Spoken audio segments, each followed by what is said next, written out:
14조 인간의 창조와 타락, 그리고 참된 선을 행할 수 없는 인간의 무능력. 14조 인간의 창조와 타락, 그리고 참된 선을 행할 수 없는 인간의 무능력은 85일차를 참고해 주시기 바랍니다. 타락으로 인해 인간이 잃어버린 은사들. 벨직 신앙 고백서는 이렇게 연결됩니다. 하지만 영광 가운데 있을 때는 그것을 이해하지 못했고 자신의 탁월함도 몰랐던 인간은 교만은 타락으로 이어졌습니다. 인간은 너무나 대단한 존재였고 너무나 많은 것들을 소유하고 있었습니다. 그는 하나님과 함께 영예를 가진 존재였고 다른 모든 피조물보다, 그리고 인간을 만드는 데 들어간 모든 것들보다 뛰어난 이 영예는 하나님께서 인간에게 주신 것이었습니다. 그러나 죄의 유혹을 받았을 때 인간은 자신이 가지고 있던 것들을 더 이상 중시하지 않았습니다. 그는 더 중요한 것을 버리고 더 못한 것을 선택했습니다.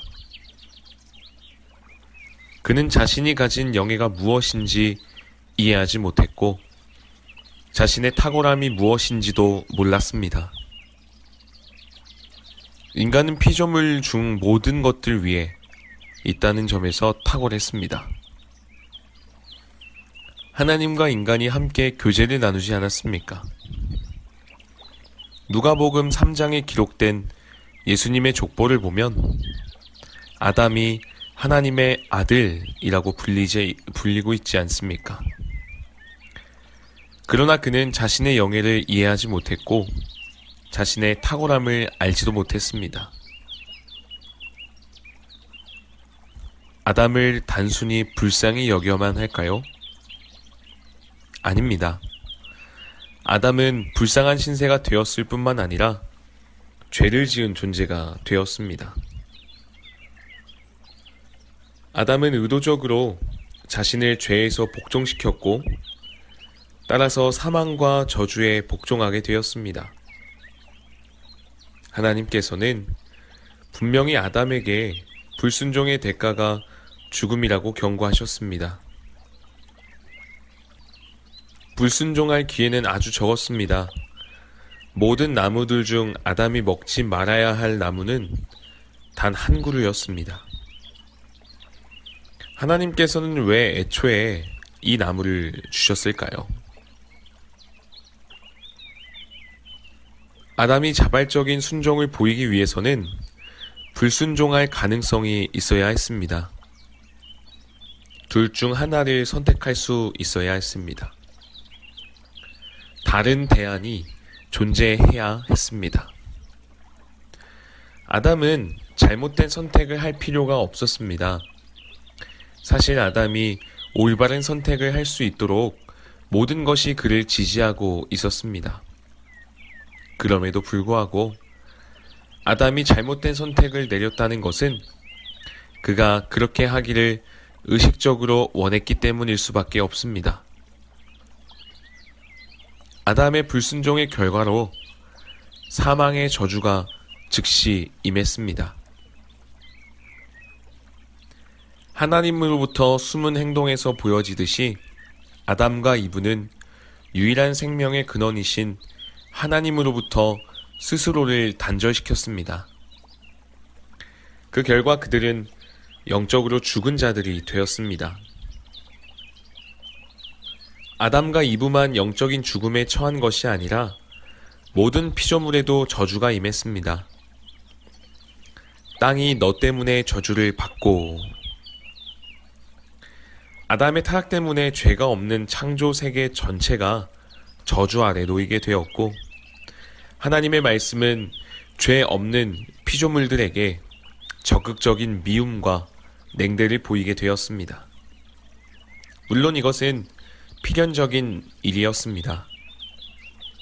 그렇지 않고 아담과 이브가 이 아름답고 망가지지 않은 낙원에 계속 머물러 살았다면 어떻게 저주를 깨달을 수 있었겠습니까?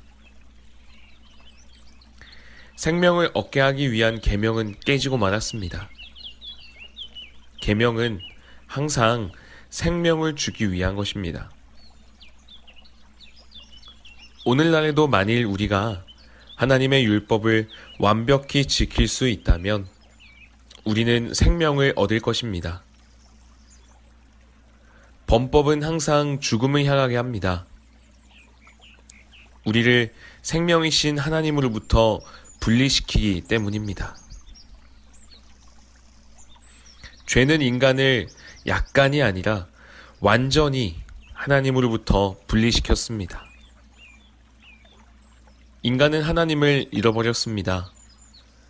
이 사실은 인간이 중립적인 존재가 되었음을 뜻하지 않습니다. 인간은 하나님을 잃어버림과 동시에 가장 지독한 하나님의 원수인 마귀의 추종자가 되었습니다. 우리 모두의 아버지와 어머니인 아담과 이브는 하나님으로부터 분리되었고 영적으로 죽었습니다. 하나님께서 개입하지 않으셨다면 그들은 영원히 생명 없는 자들이 되었을 것입니다. 인간 안에 남아있는 하나님의 형상이 때때로 아무리 좋아 보여도 아무리 남겨진 은사들의 반짝임이 우리를 속일지라도 다 잃은 건 아니야 라는 착각에 빠져서는 안 됩니다. 인간은 전부를 잃었습니다. 이것이 진실입니다. 인간은 하나님을 잃어버렸습니다. 인간에게는 더 이상 하나님이 없습니다.